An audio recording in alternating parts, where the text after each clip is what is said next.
अस्सलामुअलैकुम दोस्तों, आज हम जहाँ पहुँचे मोहतरम जनाब शाह साहब के डेरे पर और लंगर सरकार मोहतरम जनाब सैयद नदीम शाह साहब के डेरे पर हम जहाँ पहुँचे हैं।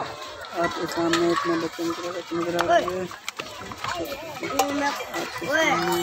आप देख सकते हैं कितने बच्चे मौजूद हैं दोस्तों।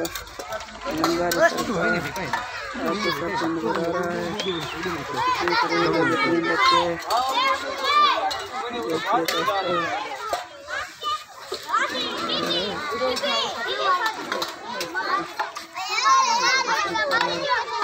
मोहतरम जनाब सैयद इमरान शाह साहब भी मौजूद हैं, आपके सामने नजर आ रहा है। देखिए दोस्तों, ये अपने डेरे पर मौजूद है। लंगर का प्रोग्राम है। जनाब नदीम शाह साहब की तरफ से आपको नज़र आ रहा है दोस्तों। अगर आपको हमारी वीडियो अच्छी लगे हमारे चैनल को सब्सक्राइब ज़रूर करें और बेल आइकन ज़रूर प्रेस करें। देखिए दोस्तों